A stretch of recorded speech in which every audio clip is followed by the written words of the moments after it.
Africa. Africa. Uhuru. I'm Westbrook, and I am the local president of the International People Democratic Uhuru Movement. I want to greet you with Uhuru, because Uhuru means freedom. And until we win it, it should be on our tongues, our minds, each and every moment of the day. Uhuru. Aquava. Aquava means welcome in Swahili. And we wanna welcome you to this beautiful place that Black has built right here at 4101 West Florissant. Led by the African People Socialist Party, the International People Democratic Uhuru Movement is a mass organization that was formed in 1991 to be the leading organization in the struggle for bread, peace, and Black power in the 21st century. To join today, you could reach us at InPDUM.org/today and select a membership level. Our community rallies are held every Sunday at 3 till 5 p.m. And you can also view them on the Burning Spirit News YouTube channel and Facebook. We encourage the online viewers to like, share, and subscribe to the Burning Spirit TV in the YouTube channel. Uhuru. Couple house rules. Can we try to keep our talking at the minimal to a minimal? Phones on silence and vibrate. The bathrooms to my right, your lefts. And I think before we continue, I would like each and every last one of you to stand and join us in the African Nation fight song. Uhuru. Uhuru. And I also want, since you're standing up, I also want to give a round of applause for our leadership, Chairman Omali. You should tell him. Uhuru. DC owner, DC owner, yes, tell him, I'm sorry. And our international president, Luca Day. But right now, if you will, can you play the song?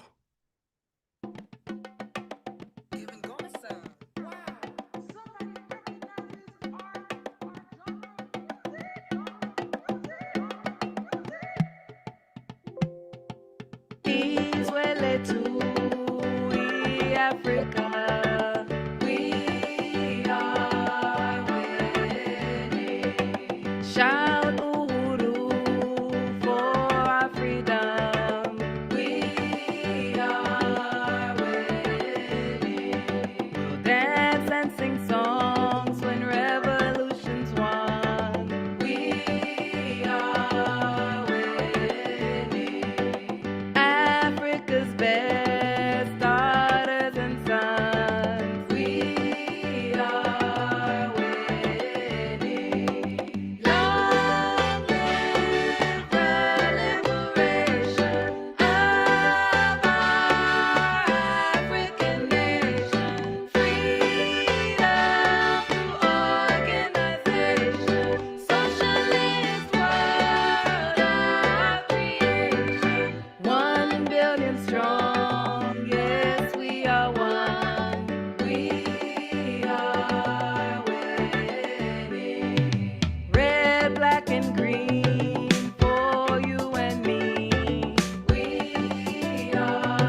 Patrice Lumumba's life won't be in vain.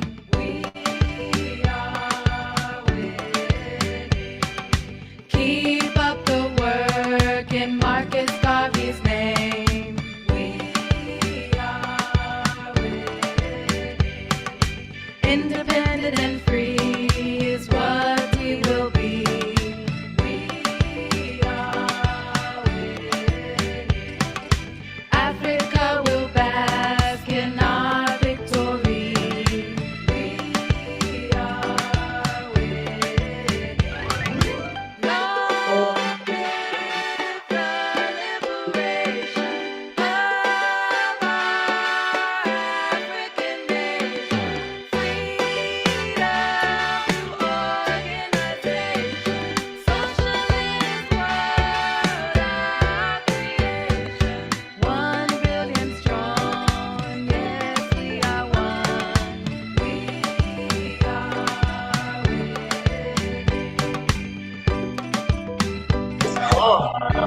are winning. We are winning. We are winning. Yes, we are. Winning. Long live the liberation. Uhuru, we are winning. We are winning. Freedom through organization. Freedom through organization. This is what we are doing here today. This is what we do throughout the week. We are winning our liberation through organization. We are winning. Uhuru. Long live the liberation. Uhuru. Uhuru. I'm sorry. Those lyrics to that song, it's not just cliche. It's not just cliche. You sing it long enough, you will believe it. And the things you believe, you tend to act out on. So, liberation through organization. Uhuru. Now, my fault as I digress. As we commemorate the National Women History Month, we would like to bring up our comrade Carol to do her thing, if you will. Come do your thing. Uhuru. Pissed up? Fight back. Pissed up? Fight back. Fight back. That's made me pump. Oh, there. Now, this is ANWO, and that stands for African National Women's Organization. I wanted to read this the first of the month and the last of the month. Now, March 1st marks the beginning of Women's History Month. On March 8th, 1917, women textile workers in Petrograd, Russia, walked off the job demanding bread and peace. Protesting food shortages and World War I, their strike ignited what became the February Revolution. It is in that spirit that the African National Women's Organization enters the month of March, raising the ongoing struggles of African women in our fight for bread, peace, and Black power. That's right. African women are integral to the development of our society.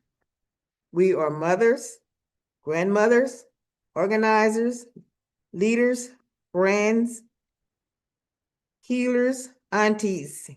We are the ones who hold the communities together under impossible conditions. Yes.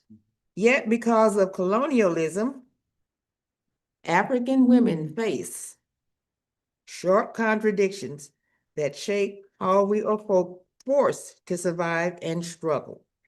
We experience economic exploitation, social destabilization, and violence rooted in a system built on stolen African labor and land. These contradictions compel us to fight. Yeah. In this ongoing struggle to end the special oppression of African women and to free our entire people from colonial denomination, we recommit ourselves to organization under the leadership of the African People's Socialist Party. through the work of the African National Women's Organization. Thank you. And alongside International People's Democratic Uhuru movement, we build disciplined, collective power rooted in African working class. Women's History Month is not a time for shallow celebration. It is a time for assessment. Number one, are we free? Number two, have we destroyed colonialism? Number three, are we developing African working class women into confident political leaders? And lastly, number four, have we built meaningful self-determination and dual and contending power in our communities? If the answer is not yet, then our task remains clear. We will not revel in perceived progress while the material conditions of African women remain shaped by colonial capitalism.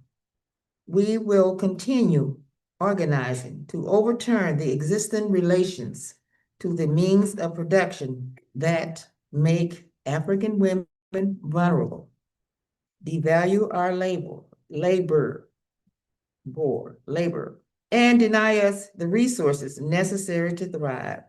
We fight for a world where African women control our labor, our land, our institutions, and our future. Women made history in Petrograd by refusing hunger and war. African women will make history by refusing colonialism. In struggle and liberation, we will win. Uhuru. Can't stop. Can't stop. Because when we fight, we win. Uhuru. Uhuru. Hey, look. I love this right here. You know, we are mothers, grandmothers, well, not me. I'm speaking for the women, but we are mothers, grandmothers, organizers, leaders, friends, healers, auntie. I heard we are everything to everybody. Uhuru. We believe that African women must lead. Uhuru. African women must lead. I just appreciate our women. Most of us being raised by our women. I know me, my mother raised me until she couldn't and put me up. Our grandmother picked up the burden and raised me. My first daughter, she be 24, March 31st. But we love our women in our lives, and this organization say we just don't steal our black women information, they knowledge, they ideals, and just sit them in the back room as we climb to the top on their success. No, we let the white collars deal with that. We let the corporation deal with that. We believe that African people, African women must lead. Yes. African women must lead. So if you are watching and you know, if you want to join African women watching and you want to join, come on down, because we have a African National Women Organization tailored just for you. Uhuru. So I want to thank you for the reading and recognition, Sister Curl. Uhuru. Now we know what's coming up, right? I think a couple more days we are in this month, but this month is pretty much over. It's pretty much April, right? And we know that on April 17th through 19th, 2026, the African People's Social Party will host their fourth plenary. Okay, I got a little commercial break. Let me take a little break. Go on, play the commercial. Let me take some water. That's very timely. I'm sorry. But the April 17th through 19th, 2026, the African People's Social Party will host their fourth plenary through 7th Congress right here in St. Louis, Missouri. This plenary theme is "This Time Till It's Won." Power in our hands, and it's not just Trump, it's what? The whole damn system. The plenary is a planning conference where our party will discuss what works has happened since our last plenary and what our plans are going forward. Critical to the plenary is the political report written by Chairman Omali, which is the main resolution of the plenary, which will be voted on at the up and coming plenary. This is an extremely important document, and to continue reading will be our chairman. So right now, I want y'all to give a special welcome. Go on, stand up. Let's go and give a hand around the applause to our chairman. Uhuru.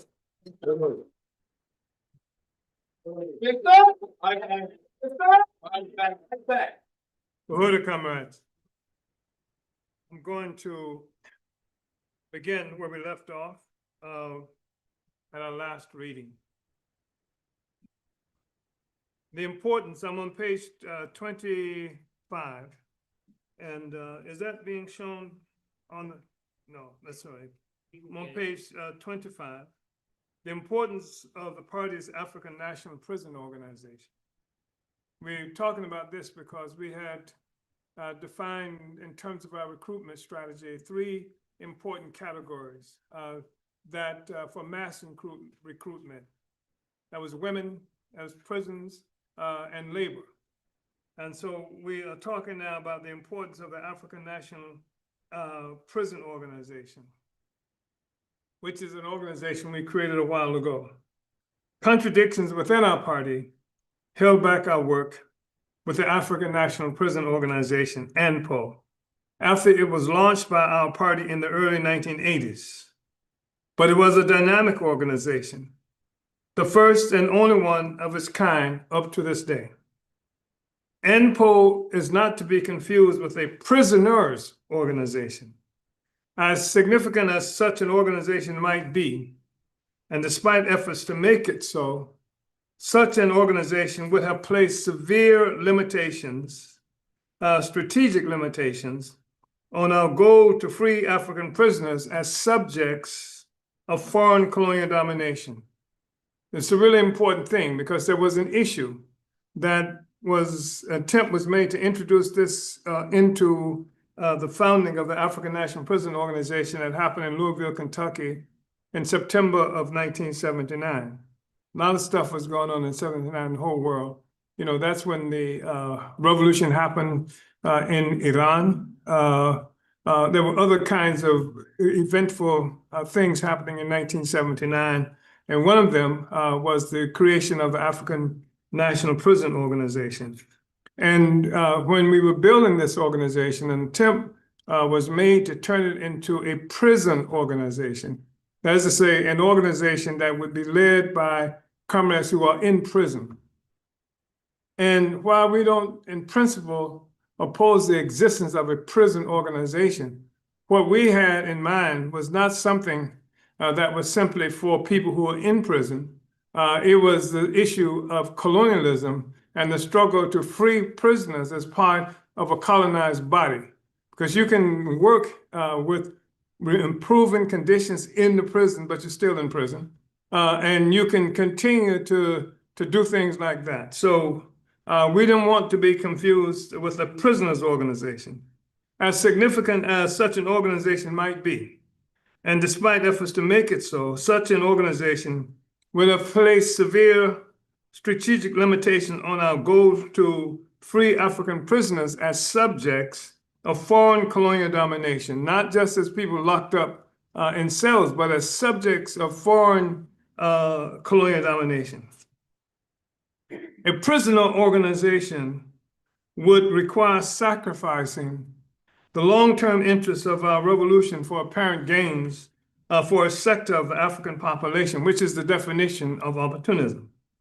Prisoner organizations can and must be built, but even such organizations require the leadership of our revolutionary working class party and must be capable of answering the question of to what end.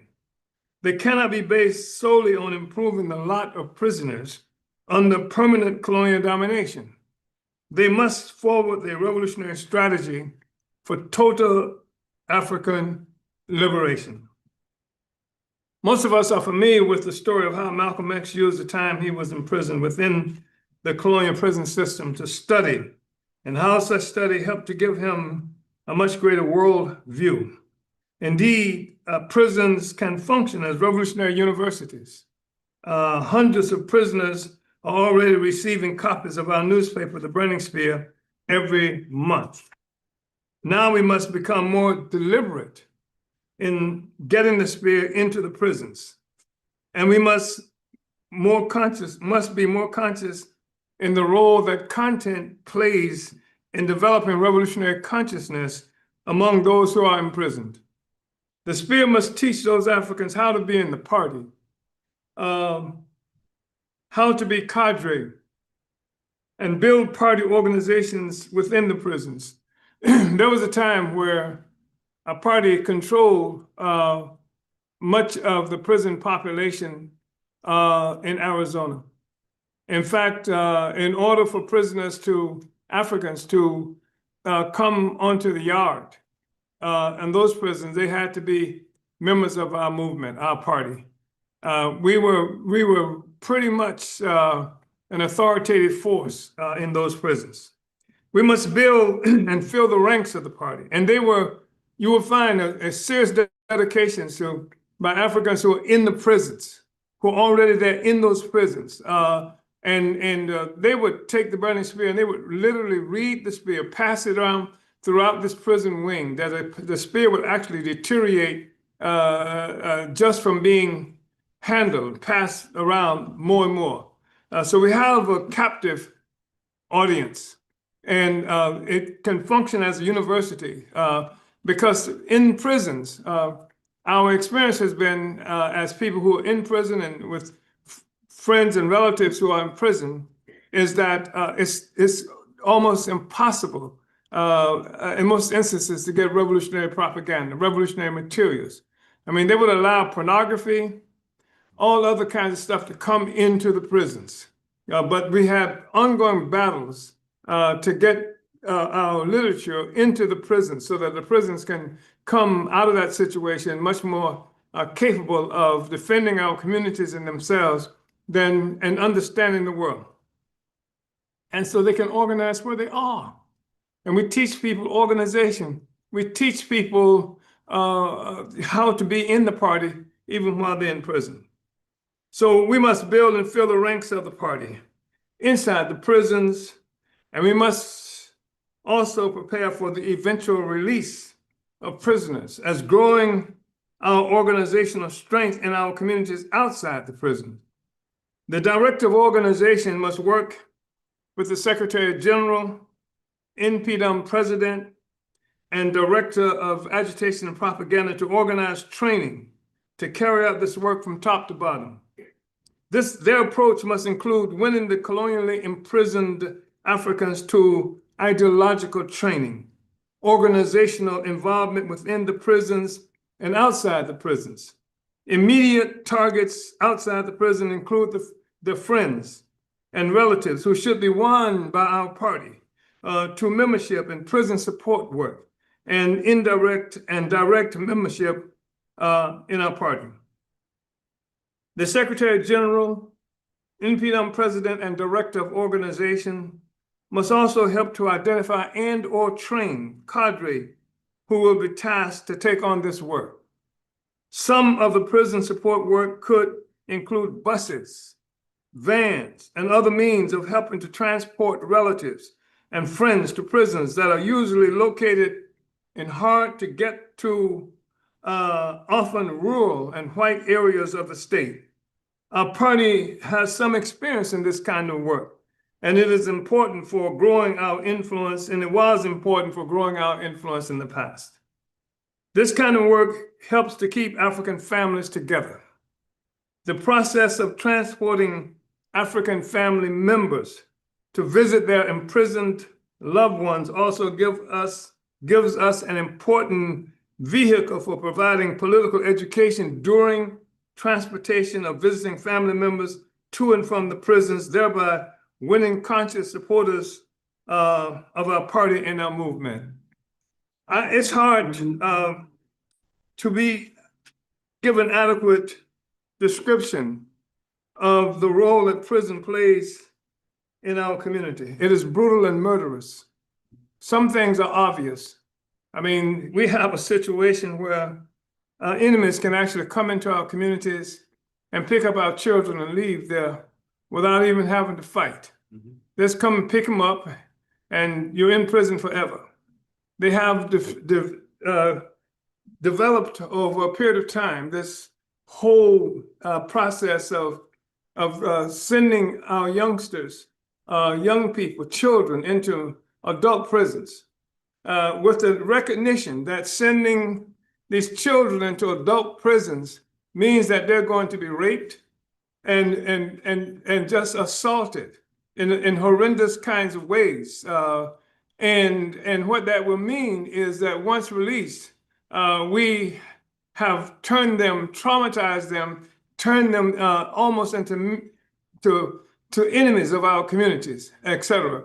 I cannot overstate the significance of prisons. I want to say that up until the end of formal end of slavery, the prisons were not African in terms of people who were in prison. Our existence in this country was as prisoners under slavery. And so most of the so-called prisons, if they existed, were white people. And now with the end of slavery, formal end of slavery, then you see this influx of African people and an extraordinary influx of African people at the height of the African Revolution of the 1960s, where we saw something like, I think it was an 800% increase in the number of Africans who were sent to prison. And at this date, up to now, I understand that something like 1 out of every 8 men in the world who is in prison is an African in this country. So that's a profound statement about our conditions. And I'm reminded, Stokely Carmichael, who, when he died, was known as Kwame Ture, used to frequently say that Africans are not going to be like the Jews and just march into the ovens. And I felt like it was a real misunderstanding of our reality, because we are already in the ovens. When you look at this number of people who are in prison, the largest prison population on the planet Earth in this country, more people in prison in the United States than there are in China, where there are more than 1 billion people as a part of the population. And the second largest prison population there was for a while in the world was in Louisiana. And so, I mean, those are, and the largest, most notorious, grotesque, brutal prison in Louisiana was named what? Angola. And that's named for Africa. And it's testimony to how they understood our relationship with prison to be. And that hasn't changed. And so this thing, recruiting from the prisons, where there's a concentrated, intense oppression of the population, captive and open to some understanding of what their reality is. And that's why we felt like it's important in terms of mass recruitment. So some of, we said this kind of work helps the work being done by our St. Louis, Missouri front, the Black Power Blueprint, with this African Independent Workforce Program to provide job and entrepreneur training and housing for men and women leaving the prison concentration camps is critical. This thing that we talk about, the African Independent Workforce, is quite different from, you may have heard of workforce development programs. They have them in various cities where African people in particular are located. But they're based on the presumption that people can't work, Africans can't get jobs because there's something wrong with us, that we don't know how to fill out applications, or when we go there, we might be sagging, or we don't know how to wear ties, just all kinds of extraordinary explanations that makes it an assumption that we are broken this workforce program that we are talking about, African Independent Workforce Program, recognize that it is not we who are broken. We're dealing with a system that breaks us, that attempts to break us. We're dealing with a system that's the problem, and we are in contention with that system. So this work, the African Independent Workforce Program, will also function to reintroduce these men and women back into our communities with a greater likelihood of functioning as positive additions to our revolution and to the families and communities that have suffered their loss. Because our communities and families do suffer the loss of these people who get snatched up and taken into these concentration camps. Listen, I'm one who spent time in prison in Florida. And I don't, I know it's bad in Louisiana, but Florida is no picnic either. For somebody who's locked up in prison, in these circumstances in Florida and in much of the prison system that I'm familiar with, just to take a visit is something that is traumatic, where one has to take a visit, open your mouth and let somebody inspect to make your mouth to see if there's anything in there. One has to squat and spread your cheeks so they can look up your rectum. One has to hold up their feet. Women have to go through this as well in different ways. And so it's humiliating. They make a visit by a family member a humiliating experience. So instead of feeling some happiness and joy that somebody is going to come to visit you while you're locked up in prison, it's dread that people experience. So the prison experience is horrible. And it is an extension of the whole slavery situation that we have had to endure as colonized African people in this country and much of the world. So although our 2026 plenary must have this and other outstanding work on the agenda for implementation and training, we must begin training now where possible in order to move our agenda forward through our 2026 plenary that will also make the party ready for our next Congress. We must create a youth and student wing. We're still talking about mass recruitment into the party. And we believe that every member of our party has the responsibility of recruiting. We act as evangelists who are constantly struggling to recruit people into the party.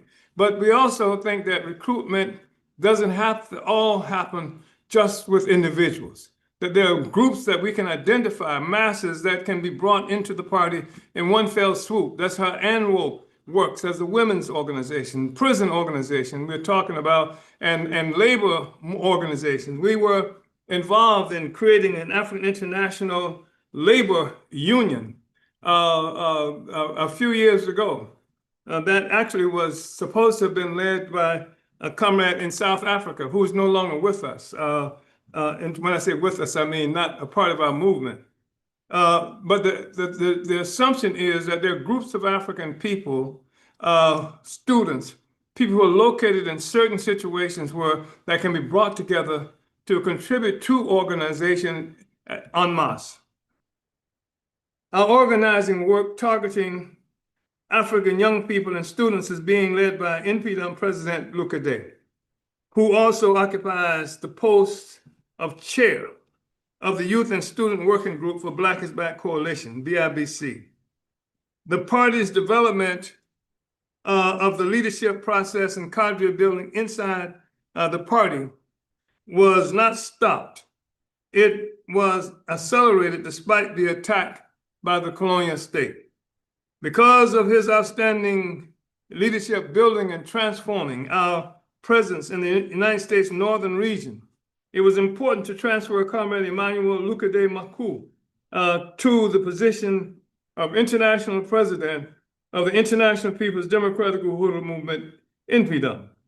Comrade Lukade was also tasked with the responsibility of organizing the youth and student wing of the Black is Back Coalition.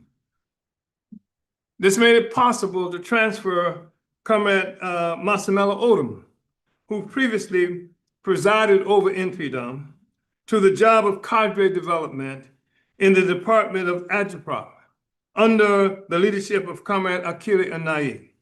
Further development of our party during this time included the appointment of Kululeko Leku Sechaba to the post of Northern Regional Representative as a replacement of Comrade Lukade. Comrade Nkulu Leku is an impressive new leader who has already begun the process of recruiting new party members and winning some former members back into our embrace. Lukade transferred to our St. Louis headquarters, acquiring residence and working to open an office for the international InPDUM headquarters in St. Louis. Further evidence of how we are continuing to build our party despite the naked repression by the colonial state. The position of Midwest Regional Representative was also filled by a longtime veteran stalwart, party member Kubula Mutombo.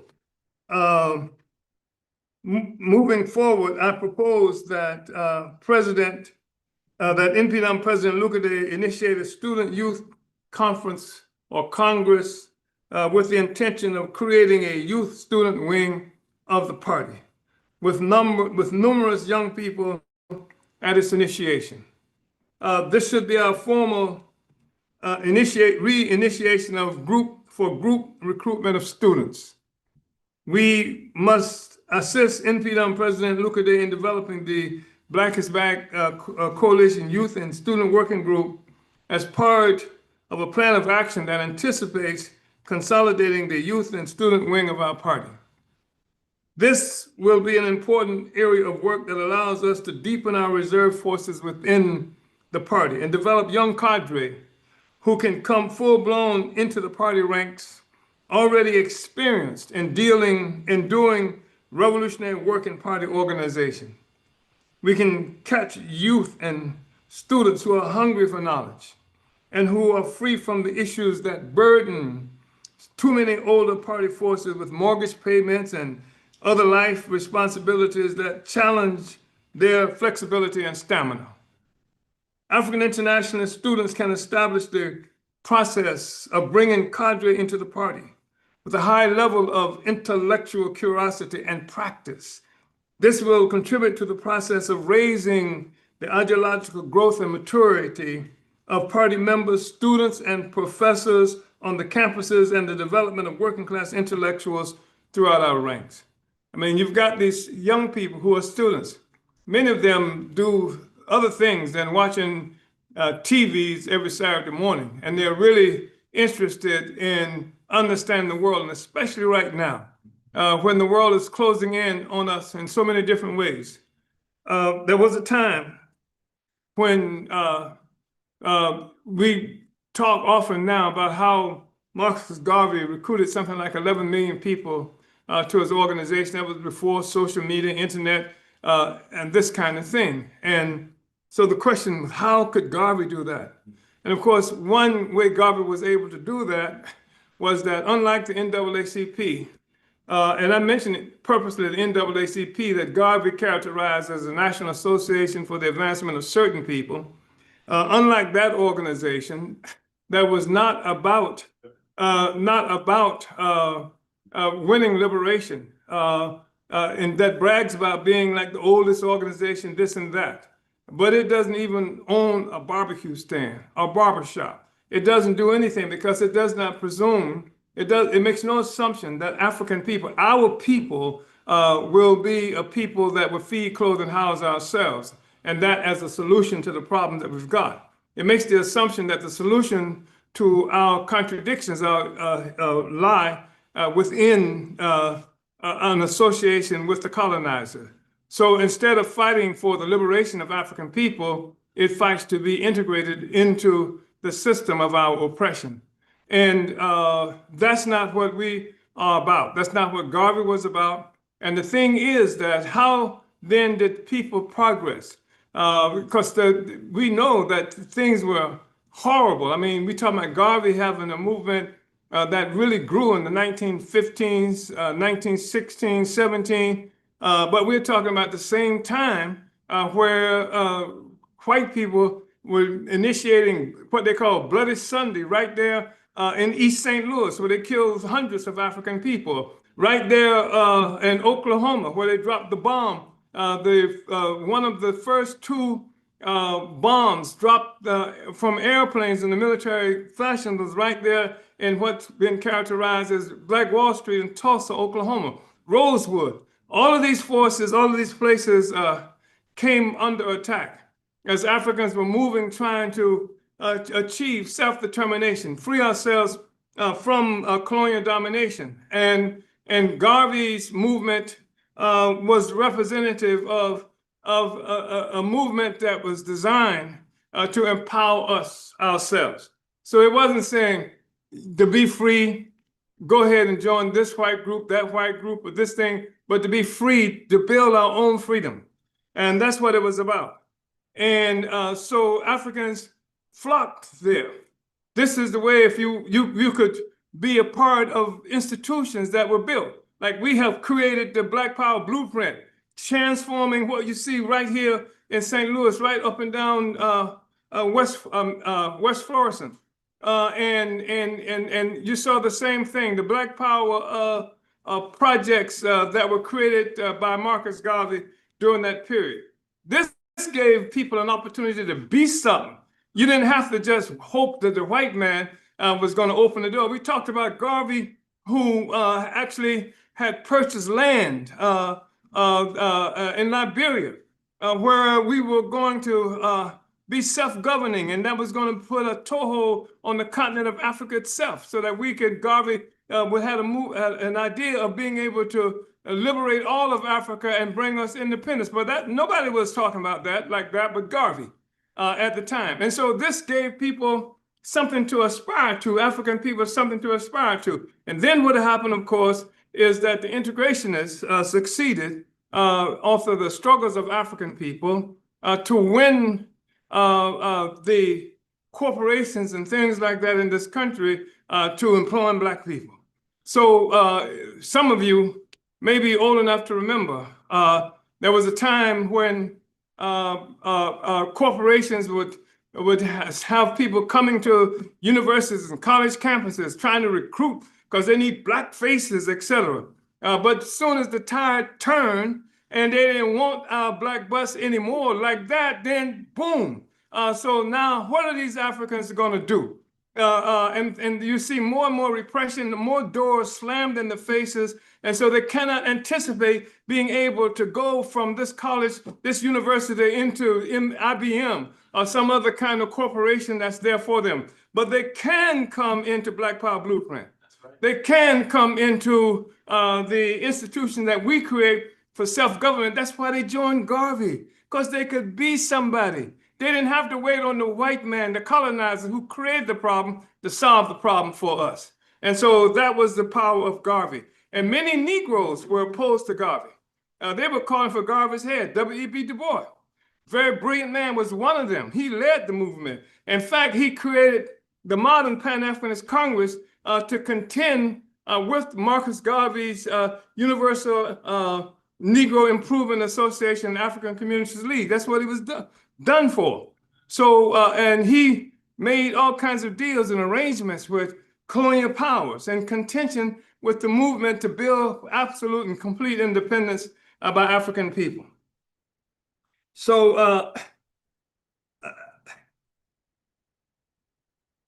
so now we are talking about, approaching a process that will bring students. Students, cannot see a future, cannot anticipate some future as a consequence of the corporations. In fact, a concern that we have is with this iteration of the Make America White Again movement that inflames the racial prejudices, passions of white people in general. That is not just the police that we have to anticipate. It is white people in general who can be mobilized against us unless, of course, we organize for self-determination and our strategy includes building power wherever we're located. That means every place from the PTAs, from the local neighborhood associations, to running for office here with the, not just running for office, because we had Negroes who played us right here in St. Louis and Ferguson, who used the resistance of our people, the murder of Mike Brown, to promote themselves, and they went into office, and one just took $12 million or something like that from the Zionists who are killing Palestinians, even as we have this discussion right now, to get himself elected. So we're not talking about that kind of thing. We're talking about commitment to our revolutionary project. This disturbs some people because there is a politic within our communities that says, well, can't we all just get along together? You know, can't you just, you have to say something bad about he black too, she black too, etc. And, you know, and that's what makes them more effective as enemies. In fact, the FBI integrated, brought the first Negro into the FBI because they needed somebody black who could go into Marcus Garvey's organization to help destroy it. And this is what we have to understand. We based our work on a political line that understands and comes up with a scientific examination of our reality and a scientific approach to how to change that. That's the basis of our relationship with anybody, with people in the community, outside the community, etc. We can work with anybody as long as it furthers the agenda for the liberation of Africa and African people everywhere we are located. If it does that, we can deal with it. I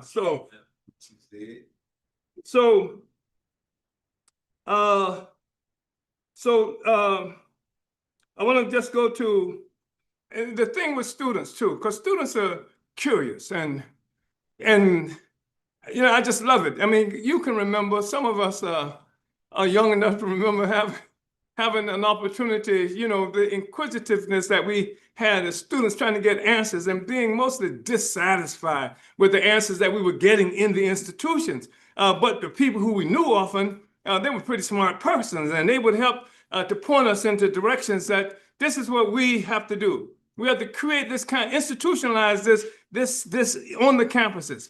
Institutionalize this intellectual curiosity, institutionalize this unity among students that's going to what end? That's the liberation of Africa and African people, etc.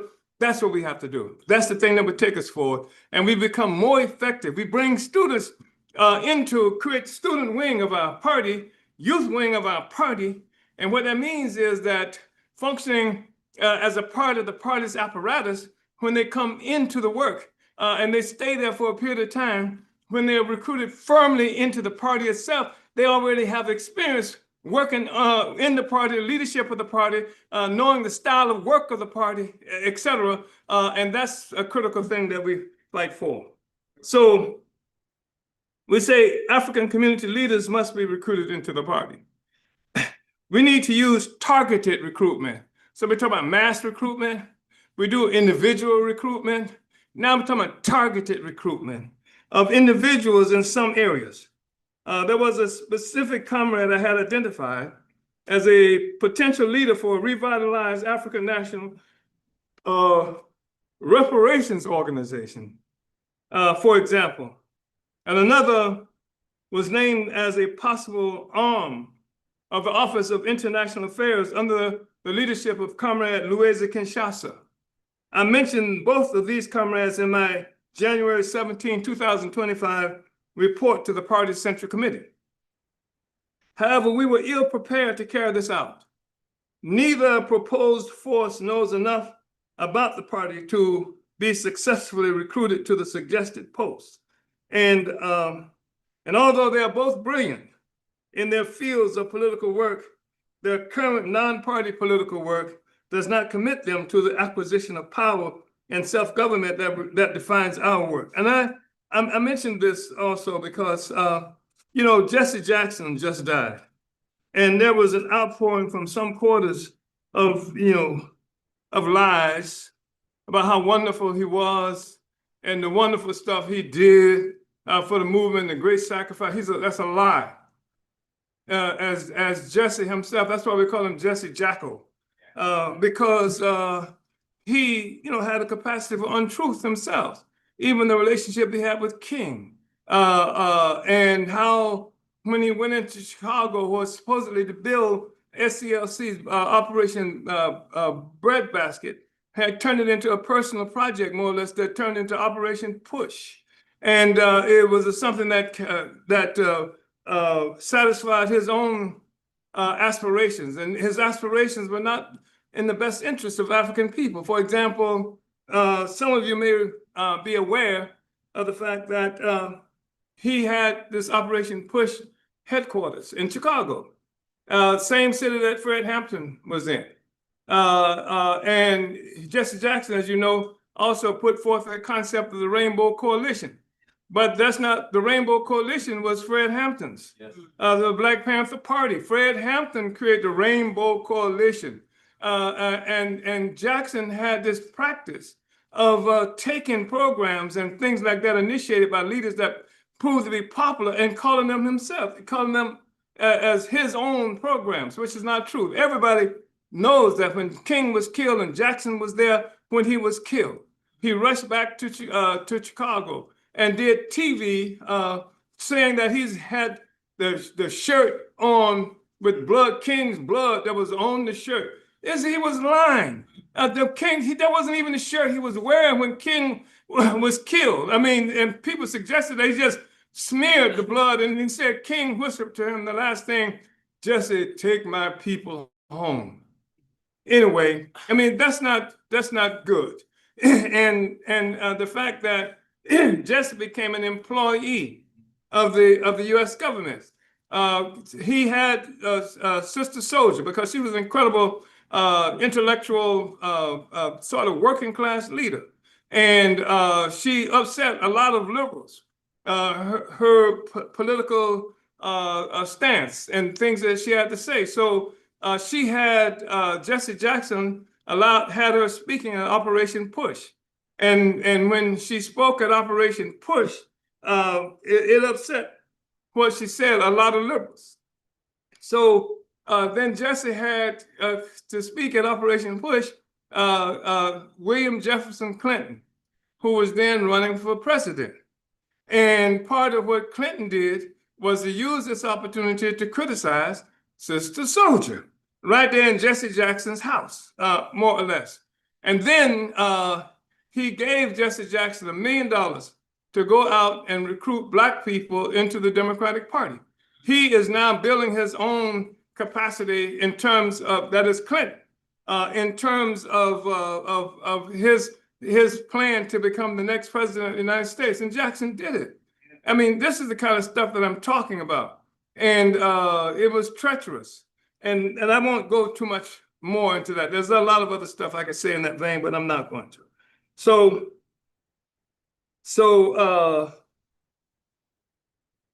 I'm just mentioning that because just because they're Black ain't enough. Ain't enough. It ain't enough. It just ain't enough. It ain't enough. It ain't enough. You understand? So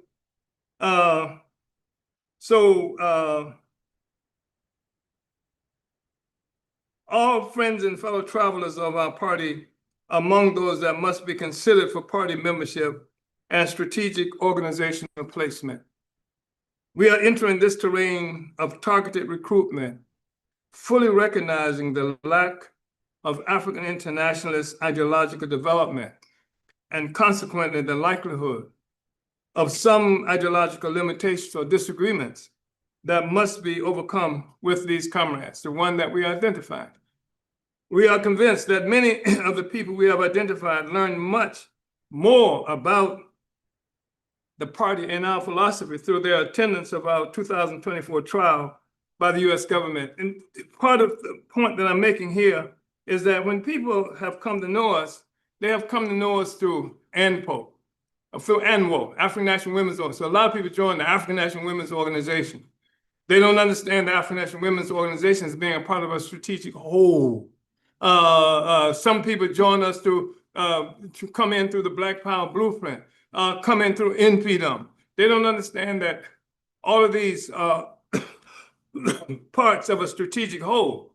But when we went to trial, and the US government put us on trial, accused us of being Russian agents, and gave us an opportunity, themselves took this opportunity to show why they say we were Russian agents, by showing actually in court some of our meetings that they had taken. They took our videos and showed our meetings. They showed how we came to decisions. They showed the work that we were involved in, and they did a better job than we possibly could have done ourselves in saying this is what the African People's Socialist Party is all about. And this whole notion that we were working for the Russians, and that somehow when we said, what is it? They said reparations came from the Russians. They said the opposition to the genocide and the indictment of the United States and genocide came from the Russians. They said almost everything we were doing came from Russians. And then we were going to sit there and use the evidence, the stuff that they had taken from us, and then present it to the court and show who was doing what. And the fact that we can show that we were doing work against genocide going back in 1982. We initiated a World Tribunal on Reparations for African People in 1982. We have this whole history, whole trajectory that's going on for all this time. And so a lot of people didn't know that we were doing all of this and it was part of a strategic whole, but we said that some of the people now who we've identified, we said that they were not that familiar with us, and we were assuming that participating and seeing the trial would give them a better example, a better suggestion of who we were as a party.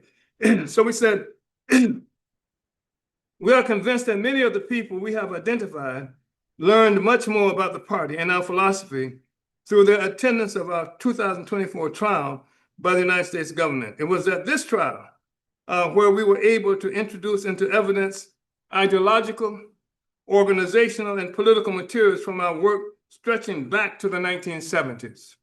This gave many of our supporters and fellow travelers an opportunity to learn that much of the success we have achieved, including the thousands of supporters crossing the ideological and political spectrum, results from the long adhered to strategy for the liberation of our people. We saw an enhanced appreciation for our party because of this revelation, and this may contribute to a willingness to submit to party education, discipline, and tactics and strategy. We must try. And, you know, like some people have seen the white people associated with our party and our movement, African People Solidarity Committee, and the iterations of that committee that's doing work in various places around the world. Some people know about reparations, but they don't know that the attitude of the people in this country has changed to our reparations considerably in the last several years. And more people are finding, I'm talking about white people, and I'm talking about Americans, find reparations to be something that they can agree with than in the past. And that's part of that is because they don't know that the solidarity movement is part of a strategy of our party as well. They would say, well, hell, you trust them white people? I said, no more than I trust you. You understand? It's not, we don't build a revolutionary movement based on the fact that we trust you, we trust our strategy. We got a damn tactics and strategy for liberation. That's what we trust. And just like the white people don't trust you when they hire you to work in the bank, they don't trust you because they believe you ain't gonna steal their money. They got a strategy and they know what to do with you if you do steal the money, et cetera. So I just think that it's really, you know, like important for us to understand this. You don't say that we want everybody to support our struggle for freedom if they heterosexual, if they men, or if they black, and whomever we can get to ride this train to liberation to contribute to this, that's what we want to do. And liberation means liberation. It means that African people has to be control of our destiny, our own future. And if we can win folk to support that, we want to do it. And it doesn't make any sense not to do it. And so anyway, it is, where am I now? Time if you want to. You got time? So, I'm sorry. Say you have time. Okay. So the party, the African People's Socialist Party, made reparations a household word. The relaunching of the African National Reparations Organization would mobilize the popular demand for reparations among the masses. There was somebody who attacked us that was supposed to be some kind of black militant. I forgot the thing they call themselves, the black leftists. And they put out on social media a statement that anybody who believed that you can get reparations from this country or this government or something is delusional or an agent. Now, this is somebody who knows us quite well, known us for a long. It was obviously an attack on us that was supposed to be militant, because the way you get reparations is, to make the revolution. And it was really an immature kind of statement to make, because revolutions are not simple events. They are revolutions represent a process. That's right. We've initiated a process. And if we can win the majority of people uniting with African people in demand for reparations, it's an extraordinary demand. You don't have to be a member of the African People's Socialist Party to contribute to the revolutionary direction that we are trying to go into, that undermines the whole colonial system. You don't have to call yourself a revolutionary, etc. If you're scared of revolution, that's all right. We can handle that. The question is, once you start talking about reparations, it's a fundamental criticism of this country, this system, and our relationship to it. It's a fundamental criticism. And it's a criticism that can bring a majority of the African people into this process. Now, in the beginning, many people who now are great leaders, etc., resisted this. And I'm not going to call their names. I've already called one name, and I'm not going to repeat. I'm not going to be repetitious. And they resisted the idea of reparations. They came up with all kinds of fun. And one of them, when he ran for president, he used our office of the African National Reparations Organization, our office that was in Baltimore. He used it as his campaign headquarters, but he couldn't unite with reparations. It's not germane at this time, because the reason we would consider projecting and supporting this is that you support reparations. Put that out on the agenda, because the majority of people, that's the thing that can be won. We were convinced. We want the NAACP to be for reparations. We want all the preachers to be for reparations. We want all the frothing at the mouth so-called revolutionaries to be for reparations. Everybody be for reparations. That's what we wanted. And they bust the door down. It's our responsibility as revolutionaries to take advantage of that. We don't presume that the NAACP is going to lead us to the final destination. It's like an analogy we've used of someone trying to send a rocket to another planet.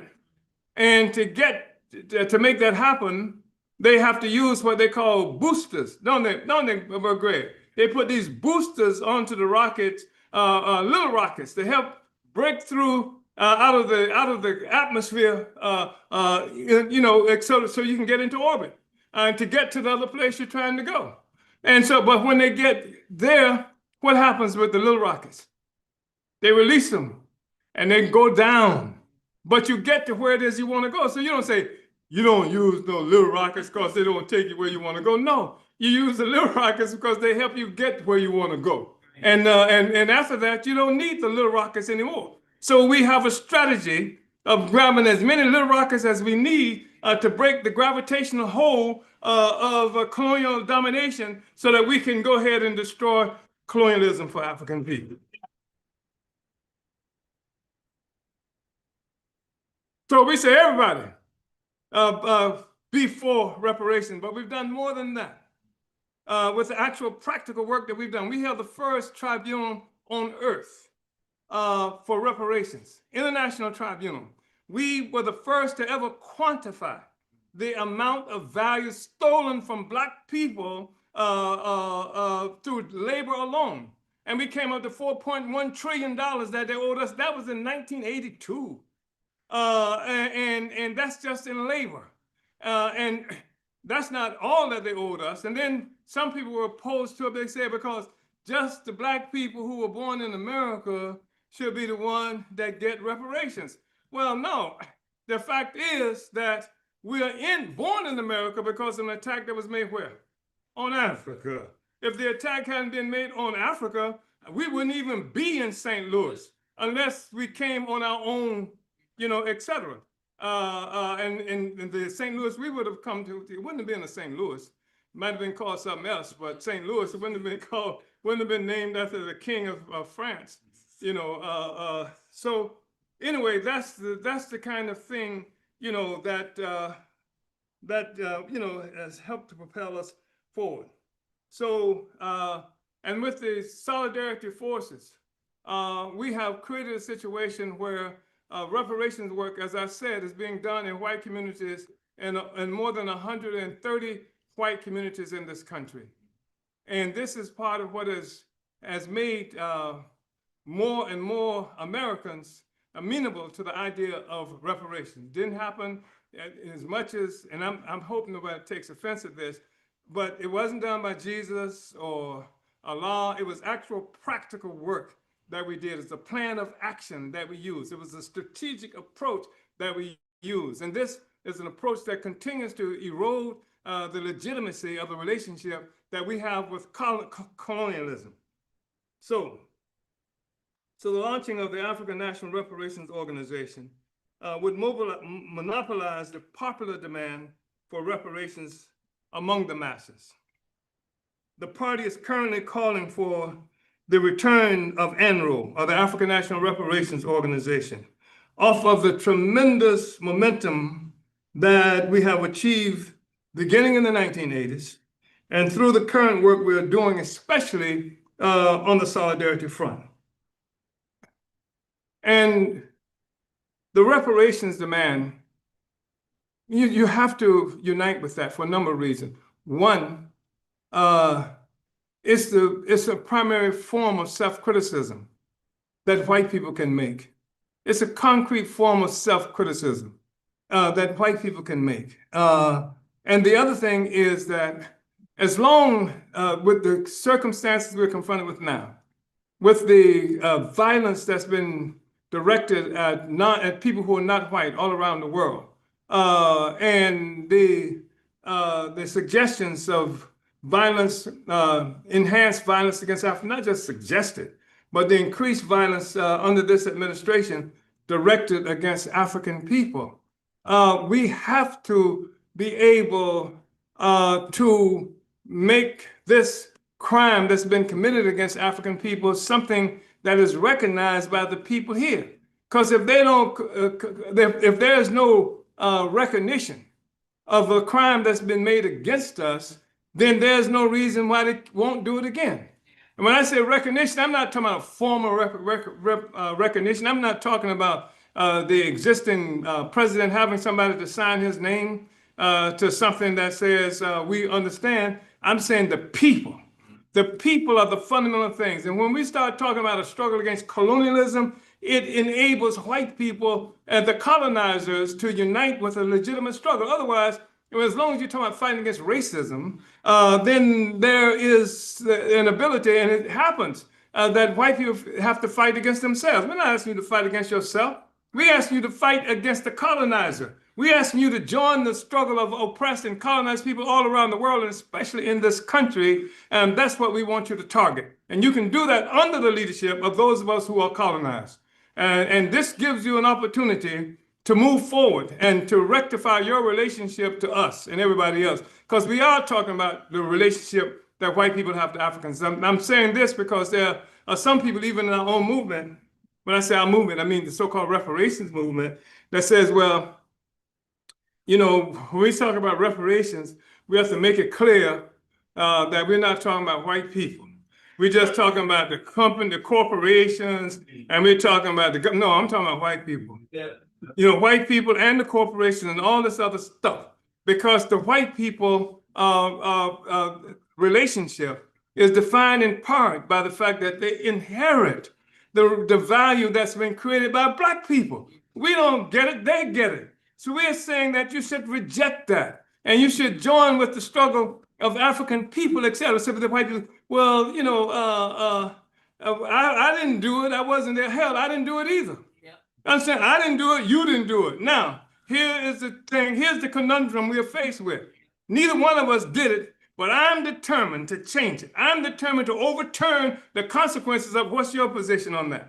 Because if you don't determine to do that, that means that you're going to be standing in the way of me trying to change that. You understand? So this is what we have to educate. And the struggle for reparations legitimately does that. And if your objective is to get power, there's a thing that we used to talk about. We call it the anguished slave syndrome, the acronym for which is ASS. And where you just pissed off and et cetera. So what? So what? You just got here. You told me you pissed off. You don't even know what being pissed off is all about. How to be pissed off. The question is, how do we get out of this? We are not in this thing for the fight. We're in it for the victory. You understand? So that's the thing that we have to help people understand. Yeah. So the party is currently calling for the return of ANWO, off of the tremendous momentum that we have achieved beginning in the 1980s and through the current work we're doing, especially on the Solidarity Front. With ANWO, we will bring many mass forces into our reparation. You know what? We see all kind of evidence that proves that our line is correct. Just a couple of days ago, the organization, the United Nations, just passed a resolution that said that slavery was the greatest crime in history. And all of them, Uncle Tom countries like Ghana, the president of Ghana is the one who read the resolutions, who introduced it. But even as the same day he was doing that, he was signing a deal himself with the European Union that was going to allow them to set up weapons and guns and stuff like that to protect us in there. But what, of course, it was, is getting close to the Sahel, isn't it? Yes. Getting close to those comrades in Niger and Mali, etc., that who breaking free from it. It's a strengthening of toehold. But that's not the fundamental issue. The fundamental thing is that they had to be to sign that resolution. That's not even new. And the fact is that it's simply a reiteration of a determination that was made in 2001 at the Durban Conference in South Africa, where people went there and thousands of people went there. We were there. We created the first organization in Africa, was created right there, Comrade Chimurenga. So we were there, and that was the determination that was voted on by the United Nations. But before getting there, we had some people some countries that were opposed to it. Who were they then? Who were they? United States. Say it again. United States. United States and Israel both opposed it. This time, the negatives came from the United States, Israel, and Argentina, because Argentina scared not to do what Uncle Sam wants them to do, but they didn't vote against it. That is to say, Argentina didn't vote against it. So, but you see all of these forces now uniting with the reparations demand. It's a statement of how correct our line was to raise reparations. They don't have to be a revolutionary. You can be an Uncle Tom. You can be a sellout like this Negro in Ghana, and that raised, that talked about slavery being the worst crime in human history. But it's a demand that masses of Africans will unite with. And anyway, so with ANWO, we will bring many mass forces into our reparations organization. This would allow existing reparation groups within our base to either come into ANWO or continue their work separately, fighting for reparations from the various governments and corporations and colonial institutions as they are already doing. This would enhance our party's necessary strategic and sometimes immediate leadership over the mass demand for reparations and our influence on the reparations movement overall. We have said that reparations, the struggle for reparations is a function of the revolution. It's not just to get some money, because what this government will do, and if the contradictions get deep enough, even with the person who's now in power, who's trying to find a way out of being annihilated by this process that he initiated with the attack on the people in Iran, this government will find a way to give you a paycheck and say, okay, we paid you reparations, now it's over. And there's somebody who would take the check. They won't just give you a check, they invite you to tea and do that. So, and I just made the statement about the situation. This is a very serious situation with Iran, and I made light of it because it's not something that the countries that initiated this assault on Iran is not something that they're in control of. They thought they were in control of it. They thought. It was a silly assumption. If they knew anything about the history of Iran, if they knew anything about how the Iranian Revolution in 1979, when it happened, and how the United States tried to, they influenced Saddam Hussein from Iraq to attack Iran, partially because there was assumption that Iran would be weakened because they had got rid of the military forces of the Shah of Iran, the dictator who had controlled them before, and that somehow the people would be more vulnerable. They didn't understand. The people had moved into a revolutionary trajectory. The people wanted revolution. People were not. They fought for something like 8 years. The Iranians fought for 8 years with more than 1 million people killed during that thing, and they did not surrender. They did not back up. Even then. So to make some presumption that you can attack them and kill, and they killed 40 of their leaders and military forces in a single strike or a sneak. It was a sneak attack. I mentioned that because they like to talk about how Pearl Harbor was a sneak attack by the Japanese. This is a sneak attack. They were in the middle of negotiations and then attacked the country and what have you. But it didn't work. And because within hours after that, the Iranians struck back in ways they never imagined would occur. And they're still trying to find out now how they're going to get gasoline and how they're going to get fertilizers to grow food, et cetera. And so how they're going to just transverse that area of the world where something like a quarter of the actual oil and natural gas have to move on a regular basis. They got to figure that out. And with all the bluffing and talk that's being made, you got 48 hours. If you don't do it in 48 hours, we're going to do such and such. And Iranian told them, yeah, do it. And this is what we will do. And Trump said, well, we'll give you 5 days now. And they said, well, now 10 days, you understand, et cetera.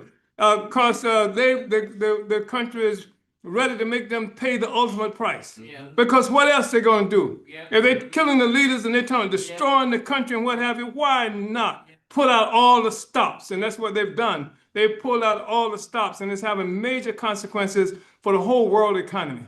And that's why your gas prices went up overnight. Yeah. And I ain't mad with the Iranians.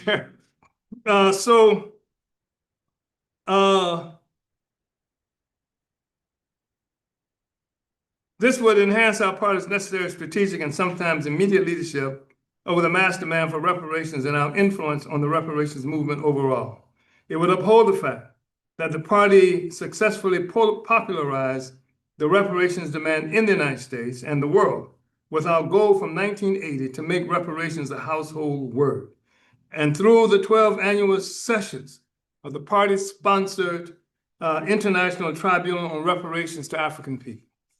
This would complement our position that the reparations demand must be a function of the revolution.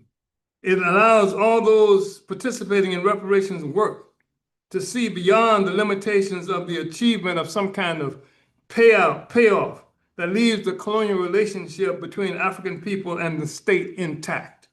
It helps in our work to advance the political consciousness of our people beyond the outcome of the civil rights movements of the 1960s. The African Union designated 2025 as the year of reparations. The Qatar-based Al Jazeera Journal has written about the recent demand by the government of Algeria, calling for France to pay reparations for 130 years of colonial rule. CARICOM has developed a 10-point reparations demand targeting the European colonial powers. Anyone who does internet searches for reparations find that the reparations discussion is taking place in nearly every country, state, and city in the United States, Canada, as well as in Africa and the Caribbean. Our party has indeed made reparations a household word and has unleashed a worldwide movement. So this is what has happened with the reparations demand.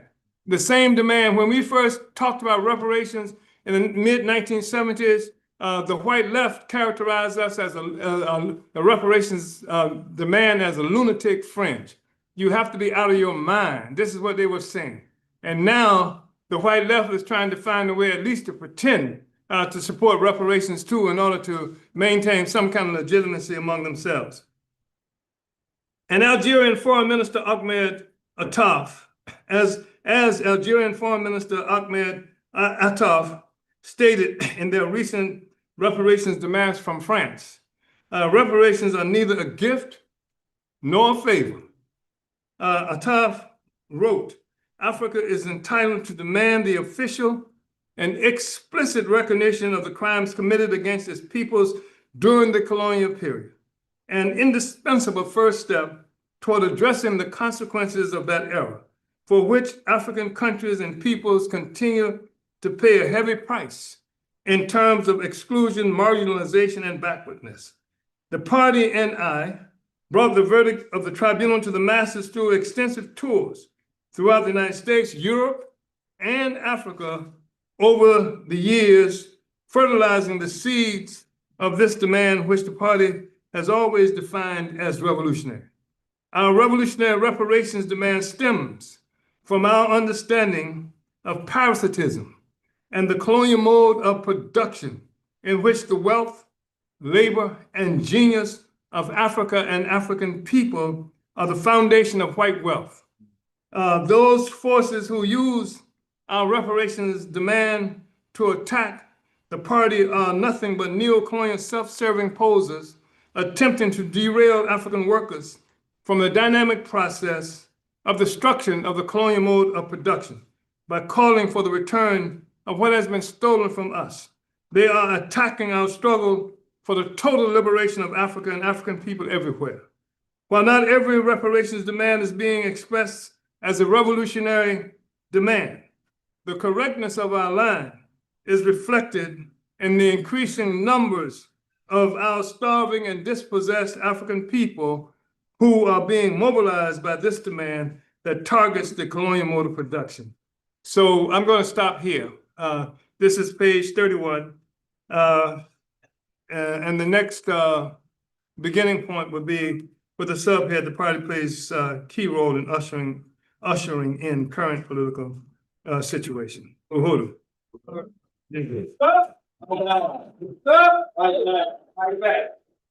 you can do better than that.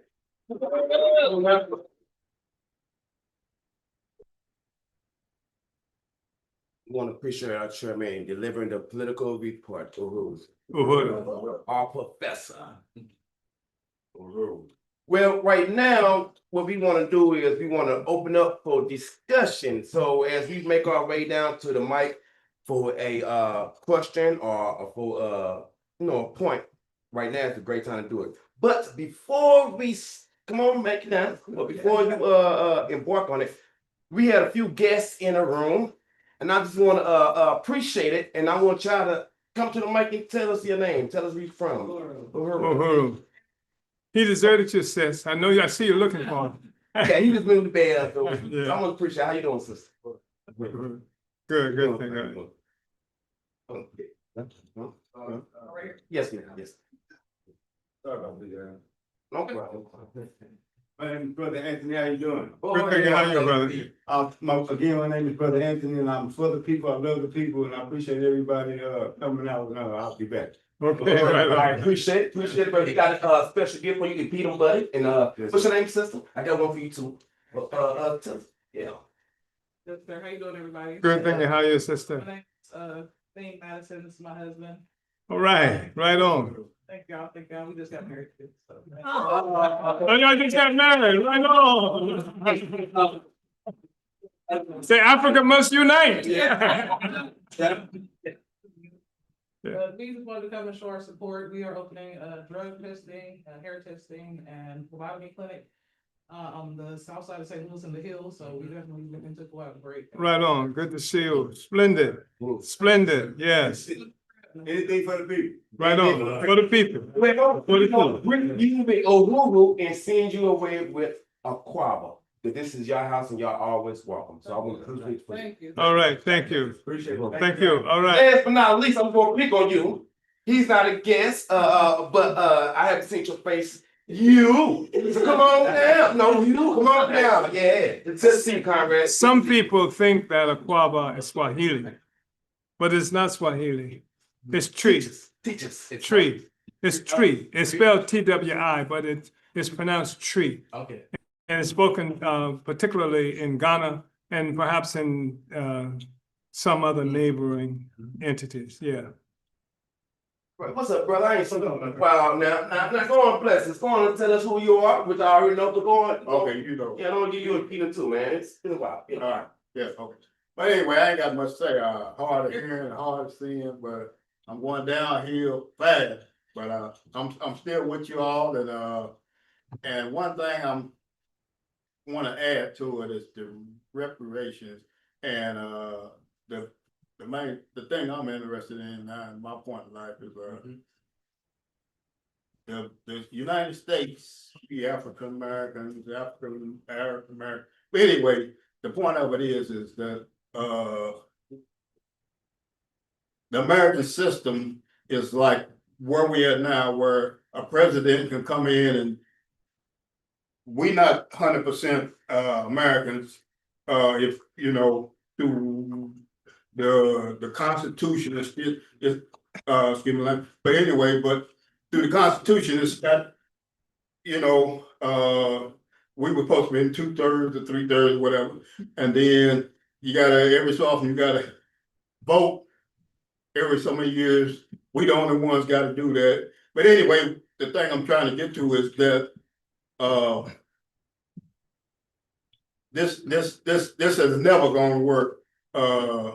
You know that for you even have a possibility for them to cancel.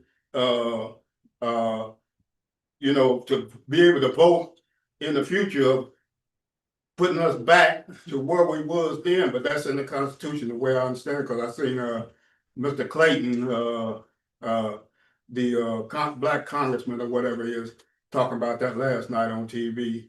That you know, but anyway, the thing I'm trying to say is, hey, Obama should have straightened that out. Was asking people about this when Obama was president. That should have been straightened out then. But I understand he had his hands tied. But anyway, the Americans right there is never going to be anything, because if the future they can put us back by voting for somebody to come in, sort of like almost that Trump can doing now, pushing us back. But anyway, it just ain't gonna work. I'm gonna try to cut it like that. But I'm studying, listening, and trying to put everything together. And like I said, I'm 74. I've seen the good times and bad times, but it's more to all this than the smart people even realizing that's going on. So I'm gonna get it right there now. But I'm studying, trying to put my little program together, But anyway. That's All right, good. you, brother. Good to see you again. But they say the bad times and the good times. I'm trying to figure out when those good times exist. No, I just really appreciate this, the report thus far, but also just appreciate the discussion on reparations. I heard somewhere, I forget who it was that said it, but reparations is not a paycheck. Because reparations in the wrong hands, and you can get a little bit better car, a little bit better wardrobe, a little bit better, house or whatever. And it's a revolutionary strategy, and that's how it has to be. So I just wanted to say that.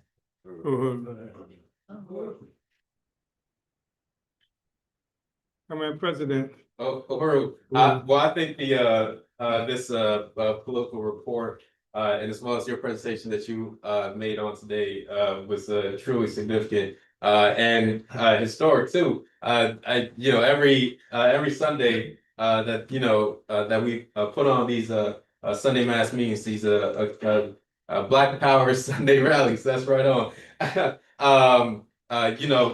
We all learn new things and things like that. But I think it's coming off of a comrade Ciali said that reparations is not a paycheck. Reparations is supposed to be repaired. What is it that they're repairing? Well, reparations, we didn't lose a check. We lost freedom. We didn't lose a job. We lost the ability to feed, clothe, and house ourselves on our own terms. Right on. We did not lose, a car.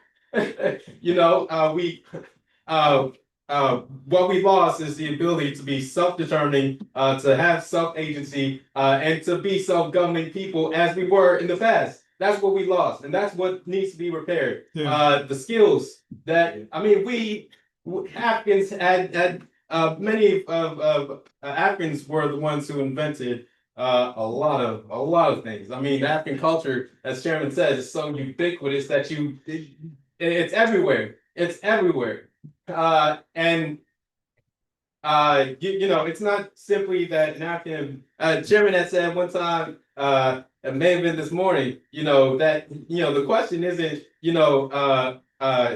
simply like who created the peanut or peanut butter. It's that Peter Pan, benefits off that and things like that. These colonizers and things like that. Reparations must be a function of the revolution. And our revolutionary objective is to be self-governing. And in InPDUM, the International People's Democratic World Movement, our motto is that self-determination is the highest expression of democracy. Yeah. So vote, it isn't simply, between, Kamala Harris and Trump. Self-determination is the highest expression of genuine democracy for the colonized. Yeah. Because we do live as colonized people in the U.S. The U.S. is the largest settler colony in the world. Yeah. In other areas, you have a situation of colonialism where the colonizer lives in the mother country, and then the colonized lives somewhere beyond the seas. People can't even imagine things like that. But here in St. Louis, we live right next to our colonizers. And whereas in other colonial situations, the colonized can't see where our production, our resources, our labor is going to. We can see that here in St. Louis. It's going downtown. It's going to the white communities. It's going to all these places, but not going to where African people live and things like that. So we have to be able to shape the politics of our community. Yeah. To be able to recapture the power that that was taken away from us. Colonialism is a situation of forced dependency. The colonizer makes you dependent on them for any kind of subsistence and things like that. And so this is what Black Power means: being able to determine our own future in our own hands. And that requires work is already being done in terms of transforming West Florissant, the West Florissant corridor. People used to call it the West Florissant corridor, but when you just recently, folks started calling this area where we do much of our work, Uhuru District. It is a victory. Yeah. It is a victory of the Uhuru movement in which people recognize who live here. who live here under the most severe kind of economic distress and things like that and exploitation, the people are recognizing that this place is theirs, Yeah. and they're reclaiming that. Yeah. And I'm so appreciative of the community, not only the community garden, but we're just about what we've already started off with laying the groundwork and things like that for the Uhuru Shambhala, the Freedom Farm. That joint is ours. That's Yeah. right on. That's right on. Feed yourself, clothe yourself, be able to determine the future for yourselves and your children and things like that. That's what being a self-determining people is. Uhuru. Go on, go on, get one more now. He said that with clear. He see, hey, with such confidence. Hey, listen. If you wasn't a believer after he got done, you should be a believer now, right? Uhuru. And yes, I want to also, give credence to what he said because no, it wasn't known as West Florida. It was known as the stroll. But the stroll. Oh, I don't want to cuss now. I don't want to old Kofi. But the work that Uhuru movement has done, you don't even know that. You don't even hear that. You can't be found with that. You still see remnants of it. You know what I'm talking about? Because unfortunately, we got to make our own economy because we was boxed out of the state economy. But make a long story short, yeah, this is the work they has done. You know what I'm saying? When folks, it's a few other strolls, but goddamn it, they don't consider this a stroll no more. Like you said, they consider it a Uhuru district. Uhuru. I think that we can't consider it their economy. It's one economy. And the economy is parasitic. And a sector of the population benefits at the expense of another sector. These are things that you don't say in polite society. Africans have meetings, and especially if there are North Americans or white people in the meetings, we are really, and I appreciate that, we are really polite. We just don't want to say anything to make our guests feel bad.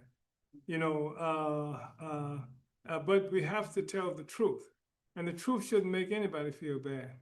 And if you find yourself feeling bad at the truth, then you need to examine where your station in the world and in life is.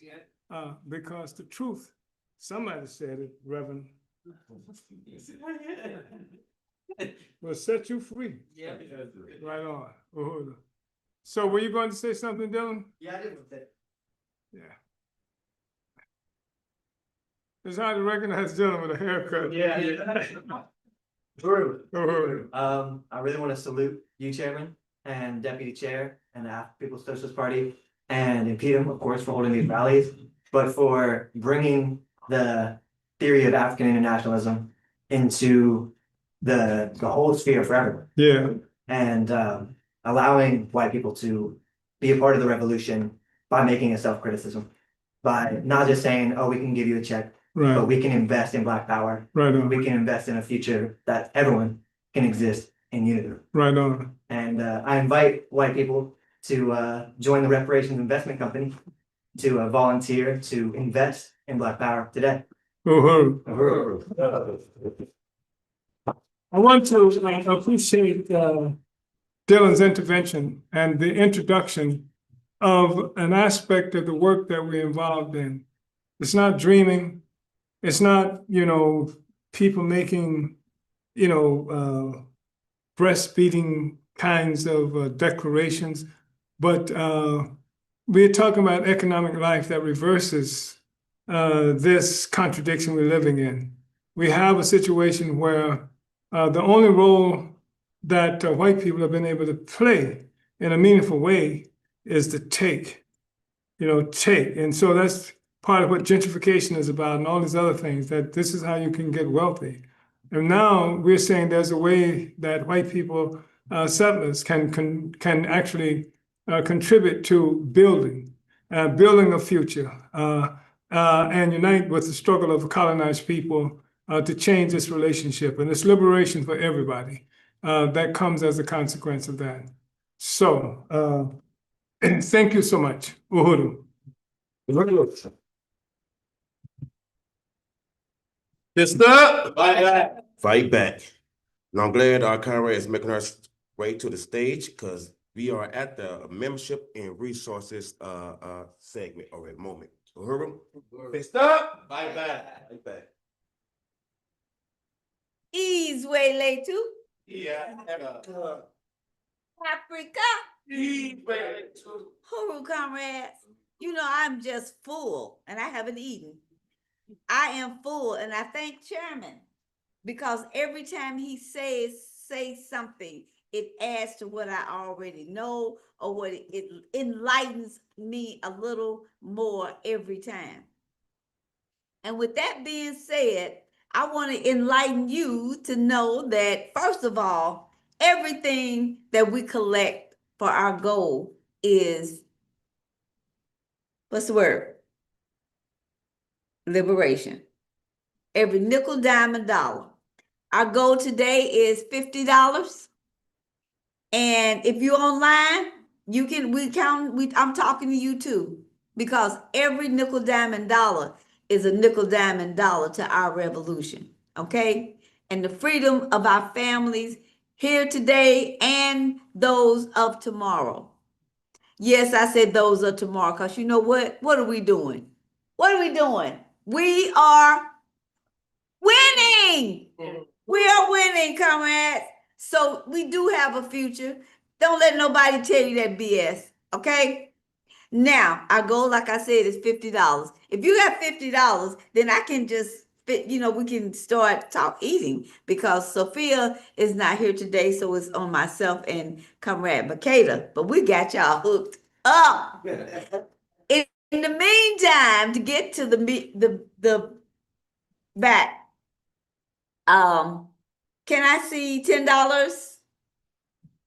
$20? 25. 25? All right. All right. Okay. Let's go for 100. Go for 100. Chairman said go for 100. And with that, I got 10 on it. Okay. I got 10 on it. Okay. You online, I want to tell you, you can go to Cash App $InPDUM, and when it shows up, if it has IEC, that is the one you want to use, okay? If you want to use your credit card and just go on the website, it is InPDUM.org/donate. All right. And I'm gonna tell you something else. I've never done this before. If you want to put some time in and call it skin in, go to npdum.org/join today. All right. We'll get so everybody don't have dollars and cents, but I tell you what we do have, we have time, long as we're breathing. And if you want to make sure that your time is valued, become a member of InPDUM. You can do a $25 membership, which is annually. That is $25 one time a year to become a member in this game. And you know what? When you're winning, it's easy. All you got to do is go to impedum.org/today. You can do a $10 membership, which is the Musa Bantu level, which is for students, which is what we're going to be collecting. Chairman just put it out there. Students and the unemployed, $10 once a year. Now, we have a $5 membership, which is Desi Woods and George Jackson member for our comrades, which will be doing the NAPO, which is for our comrades that'll be behind bars. But let me tell you, $5 and they'll get a paper. They'll get the burning spear to share and to build. If they don't know what to do when they come out, a lot of times history has shown they go back. We want to get them out, we want to keep them out, and we're going to show them how to fight. That is for our $5 members. This is really, really substantial. 5, 10, and 15. I mean 25, sorry. The reason I'm saying that now is because when you start something, you think it's a good idea, but you really don't want to put in a whole lot of money in the beginning. Well, I'm inviting you to do that. Put in enough money so you can be called a member, and from there you will build. This is the easiest and the best money that you can invest in your life, and in the life of your family. Okay, so with that being said, we're looking for you to become a member. If you're not a member, go online to impedum.org/today and become a member. And then when you do, you're going to say, this is the best money I have spent. Okay? And with that being said, let's build these armies. 122. We have a total of $122. Thank you, Chairman. All right. We all winning. No, we have one. We have one. We have one. Okay. Speak Appreciate it it, Chairman. into existence.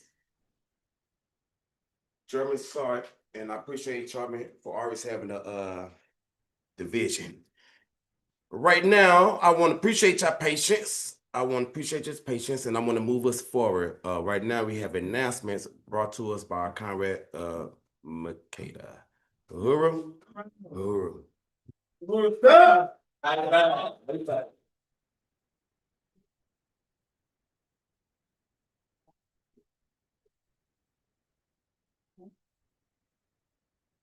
Uhuru. You know, you just gotta make sure you're doing the right thing before you start doing it.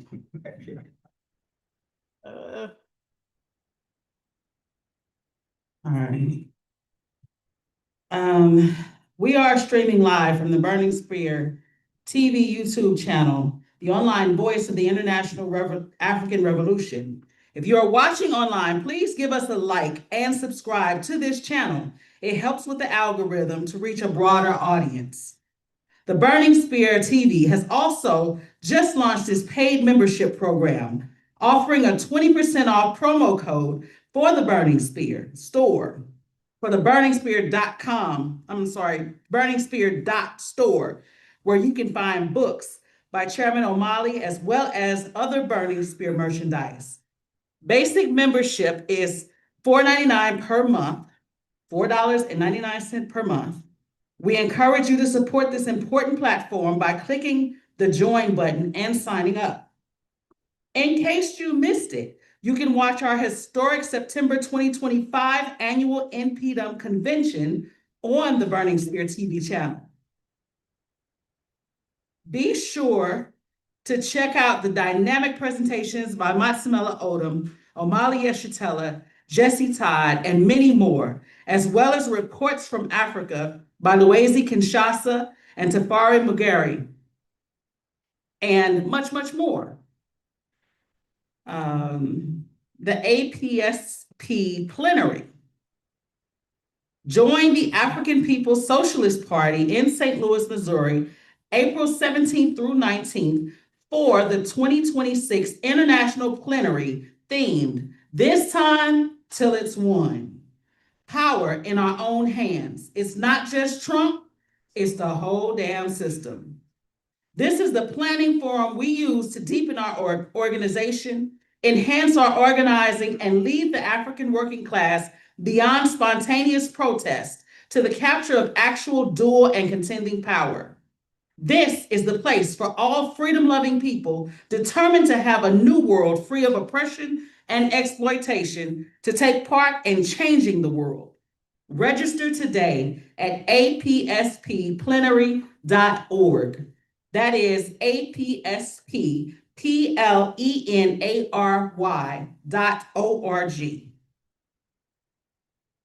Okay.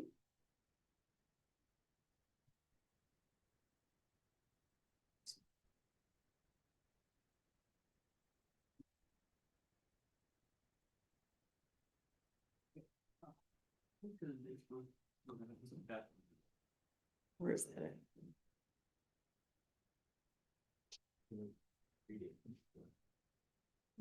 Okay, looking like All right, who are y'all? So I'll be reading the next announcement. And this is for the Help Grow Shambhala Uhuru Freedom Farm. The African People's Education and Defense Fund is looking for experienced Black community gardeners to work as a master gardener and assistant gardener in our new urban farm on West Florissant. The Shambhala Uhuru Freedom Farm is an exciting expansion of the successful Gary Brooks Black Power Community Garden. It is a continued part of our revitalization of the north side of St. Louis through all the programs of the Black Power Blueprint. This farm is expanding our community's access to fresh foods and is also partnering with Uhuru Bakery and Cafe to bring fresh, wholesome foods to our communities.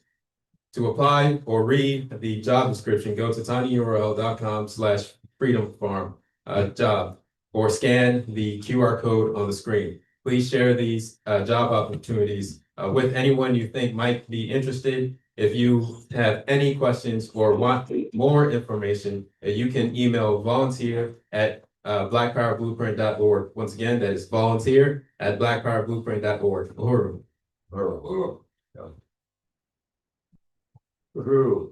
I want to make a quick announcement, because I stand here full of pride. My feelings, I just cannot hide. Okay? But at Sugar Farmers Market, we sold every pie. Okay? And I really want to express my appreciation to Sister Carol and Brother Gregory for being with us yesterday and really just doing the do, making it happen. People were enthusiastic with our sweet potato pie, our vegan sweet potato, our blueberry pie, our lemon chest pie, and also our pecan pie. So all of them got. Just also want to make an announcement that the next team meeting, the Uhuru Bakery Cafe team meeting, will be happening on Tuesday, the 7th of April at 5:30 p.m. at Uhuru Bakery Cafe, 3719 West Florissant Avenue. So be there again square. The address again is 3719 West Florissant Avenue, right at the corner of John and West Florissant. And that is it.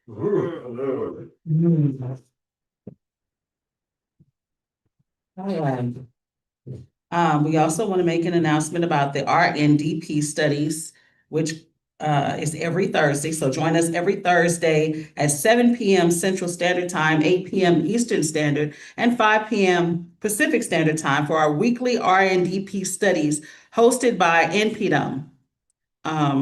We're currently going through reading and studying the political report to the 2026 plenary by Chairman Omali Yeshitela, so that we all have a deeper understanding of the work done and our work moving forward. To register, go to tinyurl.com/RNDP studies. Okay, once again, that is tinyurl.com/RNDP studies. And we also want to invite you to order the Burning Spear. Get your Burning Spear newspapers today. The voice of the African working class, an important recruiting and organizing tool of InPDUM to get a summation of current events in the world from an African internationalist perspective. Get a bundle or a subscription today at theburningspear.store. You can also sign up an incarcerated brother or sister who will receive free monthly copies of the Burning Spear newspaper as a lifeline to the outside world. You can also donate to the Prisoner Subscription Fund to help get the Burning Spear into prisons. And we, as well, finally, we invite everyone in the community to help build the Sunday rally, but particularly everybody that's here, help build the Sunday rallies, because we really need, people to come out. We need your help building these rallies because you have access to the people. and doing outreach with your friends, neighbors, whoever you come into contact with. Invite them in so that they can get this understanding and this perspective as well. This includes welcoming people at the sign-in table, helping with tech and audio-visual equipment, creating promotion material like flyers, helping to provide security for these community meetings, and helping with Care Move to organize food in these Sunday rallies. Okay. I don't have. Well, it's right here. So, well. Okay, couple of things. Number one, I want to give a shout out to our comrade out of Detroit. Don't beat me up, comrade. Just sorry. Just Siri. See, I know I'm going to your mouth, but let's do the one o'clock my comrade out of Detroit. Siri. He's doing great work. He is doing great work. Uhuru, comrade.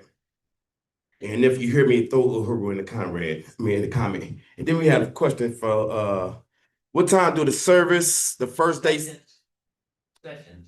Yeah. What time the sessions begin on the first day of the plenary? 8 a.m.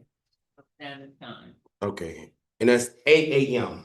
8 a.m. Central. Central Time. 8 a.m. And that is the same Central person Time. that made a $25 donation. Do we have a name on that? Jeribu. Well, I don't want to butcher your name because I got a bad habit of butchering folks' names. So the same person who offered up this question, we want to thank you for the $25 donation. So our Uhuru. total is 147. So our total we surpassed, which is 147. Uhuru, great work, y'all. Give us a hand round of applause. Uhuru. Great work. Francielli just renewed his membership. Okay. Well, say Ali. Hey, y'all be like Ciali, you know what I'm talking about? Y'all renew y'all yearly InPDUM subscription. No, not subscription, but membership. Thank you. Hey, Fufi, what we having today? Come on, somebody. Come on, let's tell the people what we having. What you said, we having good grub. Yes, ma'am. She coming to that mic. Going to the mic. We've got pasta. It's vegan pasta with chicken on the side if you want a chicken with it.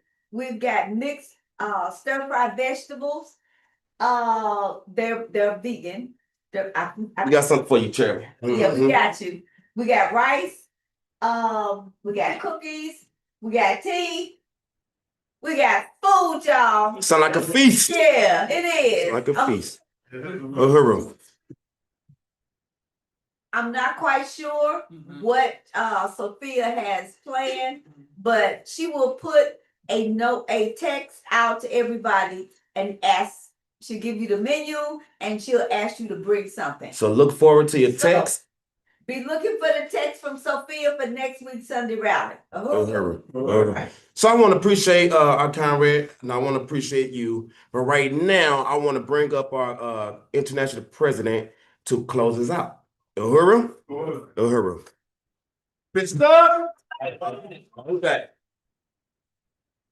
Uhuru. Yeah, before I close out, thank you for the comrades who put together the Care Move. I do also want to announce that in future Sunday meetings, we'll be opening up a process of receiving non-perishable food items. Many of us who experience the aftermath of the tornado knows exactly how precious having non-perishable food items stored for the community is. And so we have to begin the process of starting to build that. And this was also something I believe that was said back in December. It may have been, it was said back in December, I think as we were doing our regional conferences. But yeah, this is important.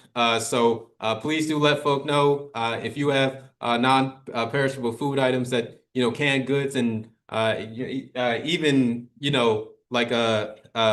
diapers and other, baby material and stuff like that. The same things that you saw over the summer. We do want to open up the process of receiving that. Uhuru. See, they trying to set me up. I be butchering words and stuff, and he gonna throw another word out there that Uhuru. Can you pronounce that? Nah, I can't. No, but But you got my Induzi. you heard. But, It means revolution in Swahili. well, we just Okay, well, some names off the comment. That's yeah, right. Don't Uhuru worry about it. Comrade, Jaribu. Is that correct? Uhuru Comrade. Yeah, so right on, Conrad. I appreciate your comment. I would have read it, but I didn't want to butcher that word, Uhuru. And I also want to appreciate the unemployed scholar for your $3 donation. Uhuru. Uhuru, right on.